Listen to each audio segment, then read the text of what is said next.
We have Mr. Amir Azimi, Managing Director, Emerging Solutions Advisory, Cisco Asia Pacific and Japan. He's going to speak about smart cities. May I have him on the stage, please? And the organizers, Farooq and team, for having brought me here. And I'd also like to congratulate you for having such a great audience, right? So when I came in and saw this audience, I thought such a large real estate audience under one roof could be there for two reasons only. One is that your business is doing so well, you're running it on an automated basis and you have time to spend here, or the market is so slow that you have enough time to spend here. But looking at the comments from Sujay and Prestige, I think it's the first one. But I'll stick to my area of expertise, which is smart cities. And I'll give you a view of what the government of India is talking about, what are the things that are being done in smart cities across the world, some of the practices that we've adopted here in Bangalore, Bangalore being Cisco's home in India, and a few other examples from the world. Right? So the pace of change in the world is accelerating. Everybody sees that, disruptions are creating new opportunities. And these are some of the examples of the pace of change, right? This is the rapid change happening around you in the world today. If you look at bookstores, Flipkart is a wonder in the market today. And they're on a buying spree today, A few years ago when I just joined Cisco, a recruiter called me and said there's a company called Flipkart who wants to hire a chief technology officer. And I said, I'm working for Cisco, and who's this Flipkart company, right? And today I regret that decision, by the way. And if you look at cars, and if you look at companies like Uber and Ola and all of these others, it's a completely new business model. It's a digital business model. These guys don't own a single car, and they are running the largest inventory of cars around. And if you look at Uber, they are the largest inventory. Similarly, if you look at music and see what Savan is doing and the Oyo rooms, right? I don't know if any of you read the article that was there recently on the founder of Oyo rooms. I was wondering what that Oyo room stands for. Right? And he said he actually came up with the idea because whenever he visited in a different city and he stayed with his, aunties and uncles, nobody gave him control of the remote, right? Because they wanted to watch their own show, whereas he wanted to watch cartoons.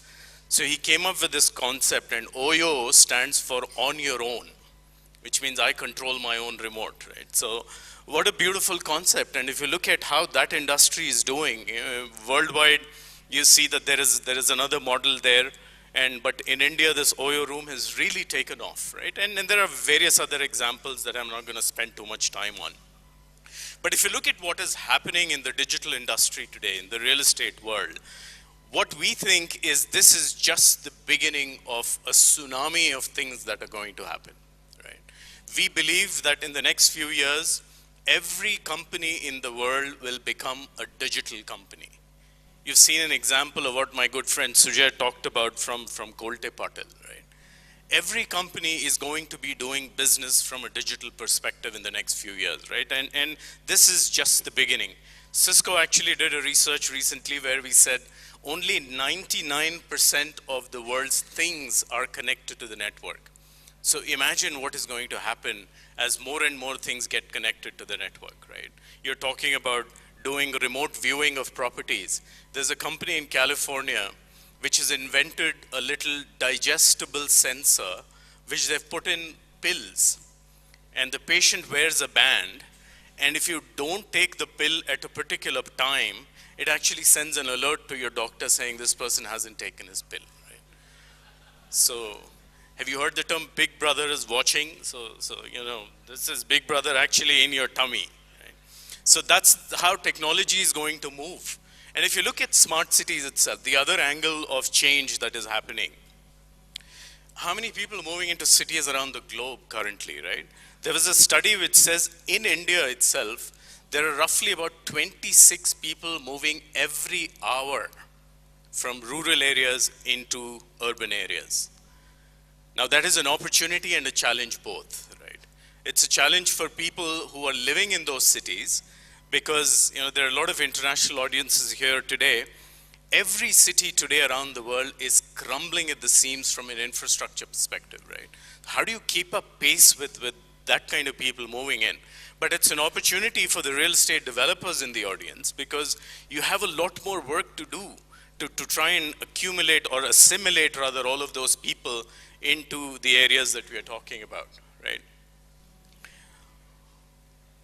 So this is an example of some of the global numbers that you see. 180,000 people per day moving into cities, which is almost creating a London every month, right? And somebody said in India itself, we have to create about 26 cities the size of Chicago in the next few years to make sure we can accommodate all of the people that are out there, right?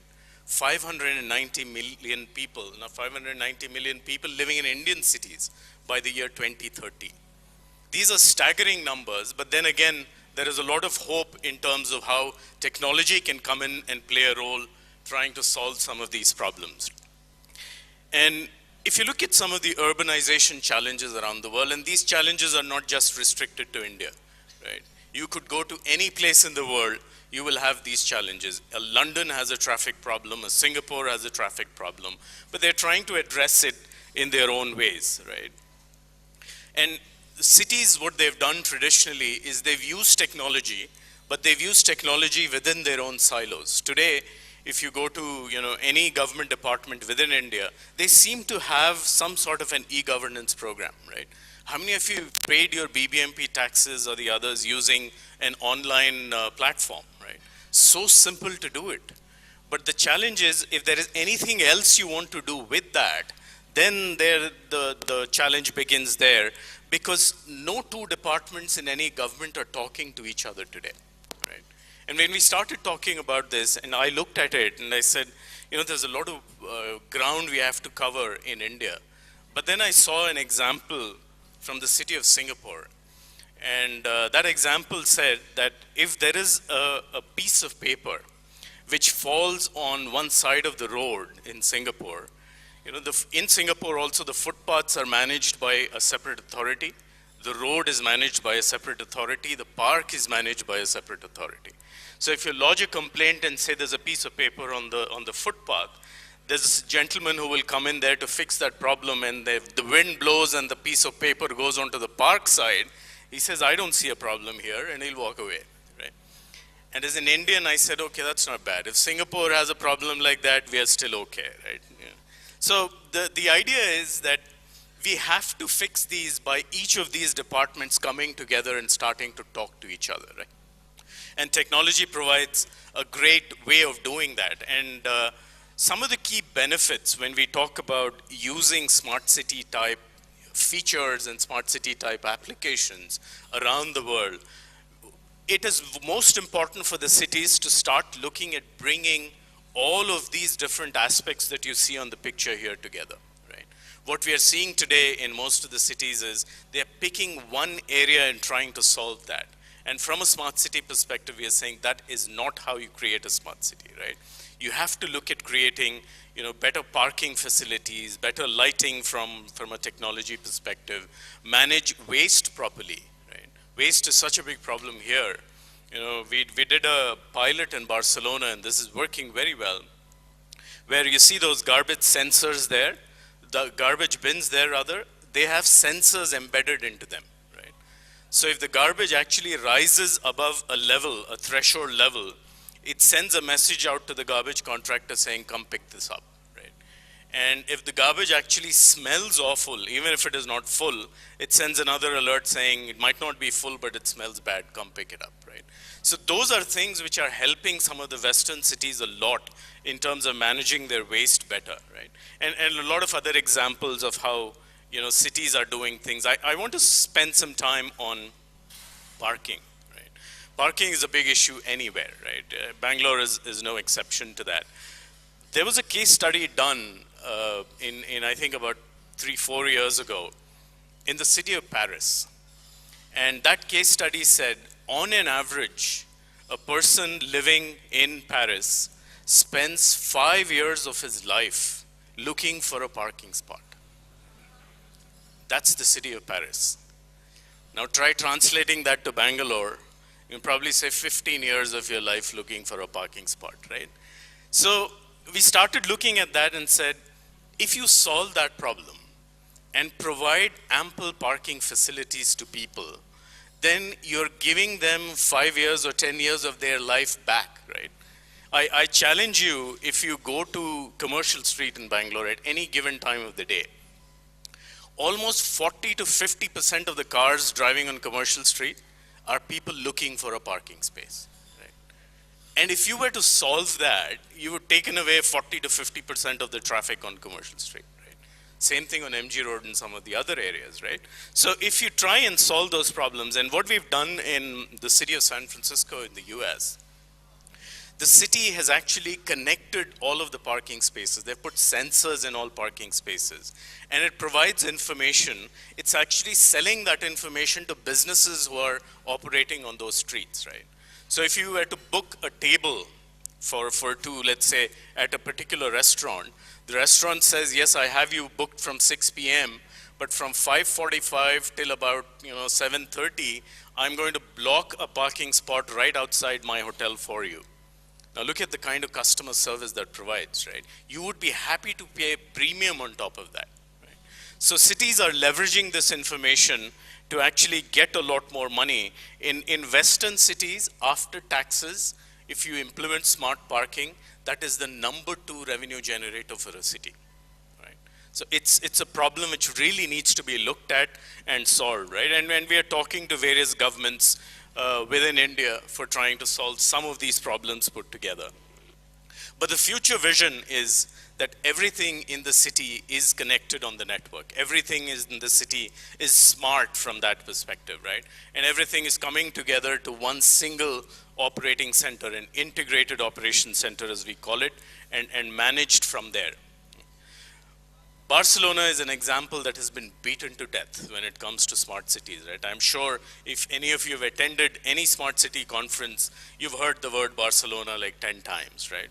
But I'll still talk about it, but it's a great example of a smart city because the vision is there from the top down, right?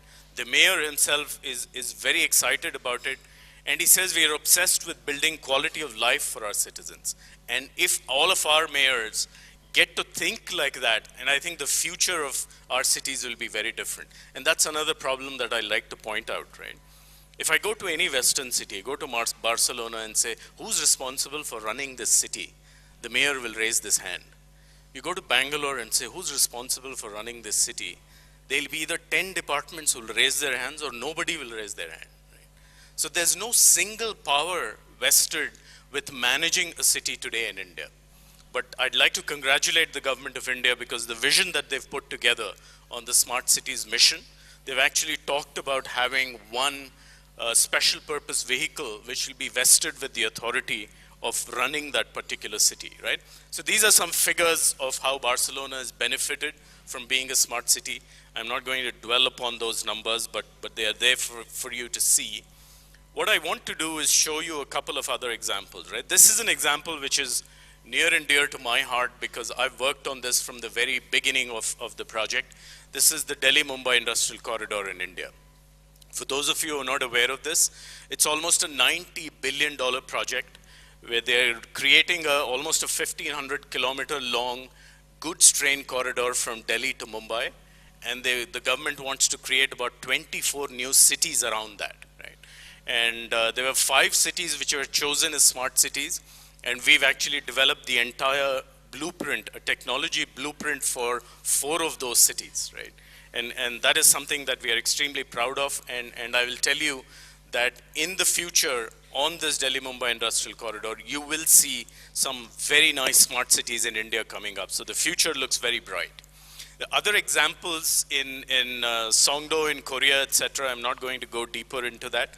But one thing I'd like to share with you is this little kiosk that we've deployed in Barcelona, in Nice, and some of the other places around the world, where this is an example of government services coming to citizens wherever they are, right? So if you look at this, this is a kiosk placed within the comfortable area of a mall, and people can come in and do a video interaction with any government office and get any government service that they require to be done from that one particular location. And it's an extremely popular kiosk that is operating around the world, right? 2 weeks into deploying this in Barcelona, in that particular mall, the couple who walked up there and said, you know what, we don't want to go to the city hall to get married. Can we get married in this kiosk? So we weren't ready for that use case, but now we are. But I think in India, there's a long way to go. Marriages in India are a very elaborate affair. I don't see that happening in a kiosk in a mall, right? But what we did was we picked that kiosk from a Western location and we brought it into India. This is a picture of this kiosk in a neighboring mall here in the Mantri Mall in Bangalore, where if anybody wants to lodge an FIR or any complaint with the police, they could literally go and sit in that mall, do a video interaction with a police officer, and then you can lodge your FIR. The police officer prints that FIR report for you so you can take it home with you, right? Very, very successful pilot. Just 2 days ago. Thank you. Just 2 days ago, there was a gentleman who tweeted this, right? He said he went there, he did a report of some stolen bag or something. He said, fantastic experience. And the DGP saying, this is the way forward. We have to free up procedural hurdles to enable a citizen to freely access police services, right? And then he said, 10 such kiosks will become operational by month end in Bengaluru. And this is the beginnings of Smart City Bengaluru, ladies and gentlemen. Right? You will see a lot more of this happening. We are talking to the government of bringing a lot more services to that kiosk. So this is just police services. In the future, you could go in and print birth certificates, death certificates, what have you, right? All sorts of work that you need to do with the government, you can actually go ahead and do that at that particular kiosk, right? And talking about this whole ICT master planning, just wanted to throw it in there that you have to start thinking about it at an early stage, right? Because if you don't, then there are design changes that will come up and that will sort of spoil your business case, right? And there are probably not too many government officials in this particular meeting, so I'm going to skip my next slide. And I'll just tell you that what I've showed you is what smart cities are made of around the world. And I've showed you the beginnings of a smart city in Bangalore. And we are talking to a lot of different cities in India. And I see the future as very bright and very smart in India. Thank you very much, ladies and gentlemen.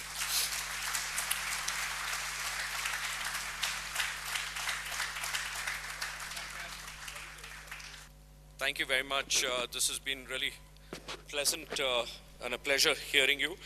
May I request two gentlemen from the Rajasthan Realtor Association, Alpana Sanjay and Sachin Bejal, to please come and give the memento. Thank you very much. And may we have a huge round of applause.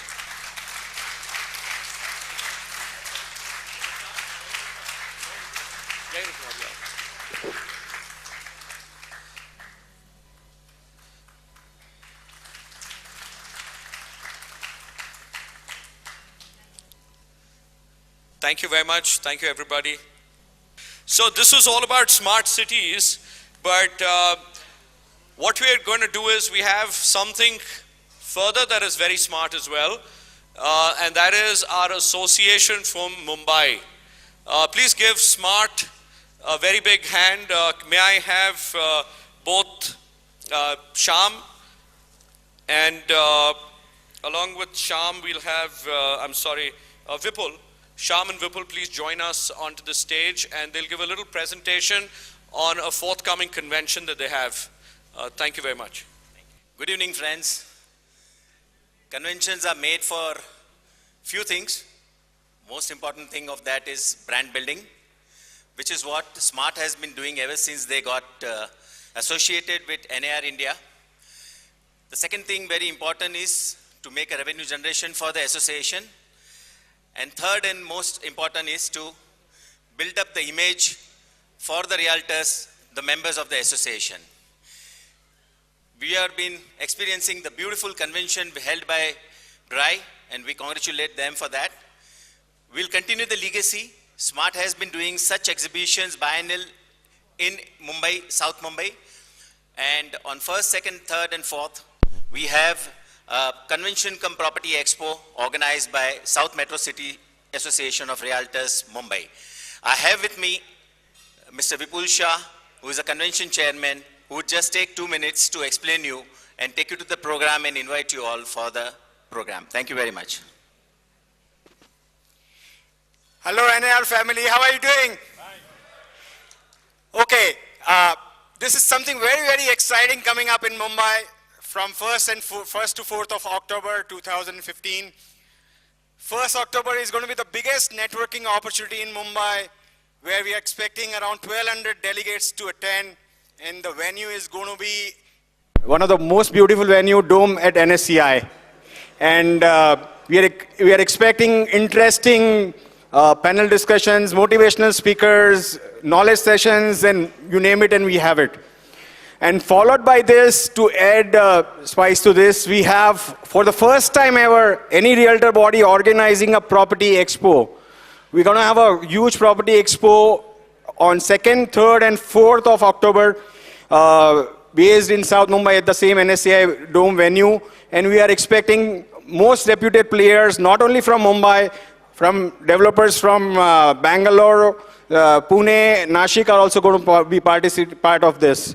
So I would like to welcome each and every member of NAR to take this opportunity forward. And for this, on a special gesture, for these 2 days, we have extended a discount of 1,000 rupees to each and every NAR member who is going to register for this event. So I think you all should take this opportunity. And we strongly believe NAR is one single family, and together, family, we can actually make a huge movement. So I would appreciate if each one of you can register and join us, and welcome to this hospitality. I would just like to present a small video film which we have made to showcase to you how we are marketing this event in a very different way. I think the future is out-of-box marketing, and we have started thinking in a different way and marketing in a different way. So I would just appreciate if somebody can start the audio vision. Okay sir, 2 bedroom south Mumbai में. ठीक है sir. एक week में मैं आपको 2 घर दिखा पाऊंगा, एक वेडनेसडे को और एक फ्राइडे को. सिर्फ 2 घर? अरे भाई, कुछ चॉइस दो. ठीक है सर, आपको 1-2 घर और दिखा सकता हूं, लेकिन इसके लिए आपको मुझे 2-3 दिन का टाइम देना पड़ेगा. Please understand, we are buying a home. यानी कि हमने सारे अवेलेबल चॉइसेस देखने के बाद ही एक डिसीजन लिया है. ठीक है सर, तो फिर मेरी बात मानिए, थोड़े दिन रुक जाइए, क्योंकि अक्टूबर में मैं आपको 50 या उससे भी ज्यादा घर दिखा सकता हूं, एक साथ एक जगह पे. फिर आप आराम से चूज कीजिए. 50 से भी ज्यादा फ्लैट एक साथ एक ही जगह पे. શા માટે મસ્તી કરો છો સાહેબ? જી સર, અને હું મસ્તી નત કરતો.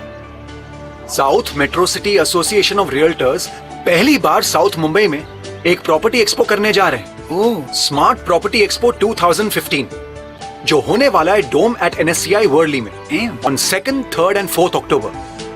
यहाँ लगभग साउथ मुंबई की सारी प्रॉपर्टीज आपको देखने को मिलेगी. Only south Mumbai? नहीं सर, और भी लोकेशंस हैं.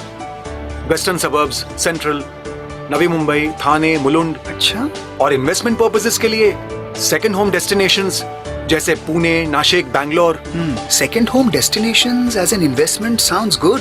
And what are the budgets?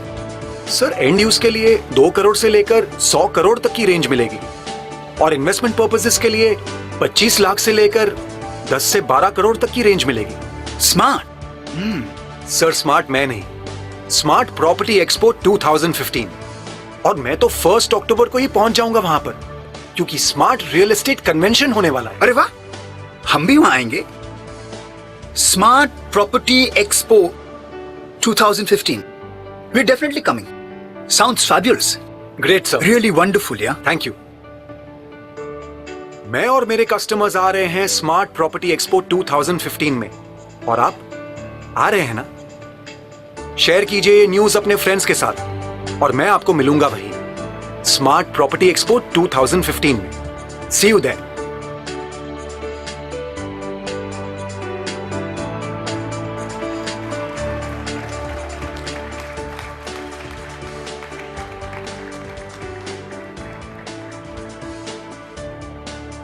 Friends, we invite one and all to come, encourage us.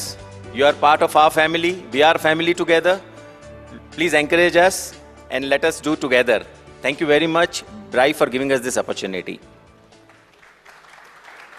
Thank you, Shyam. Thank you, Vipul. We'll all be there for the SMART convention. SMART is a very important member of NAR India, as you know, so we will all be there.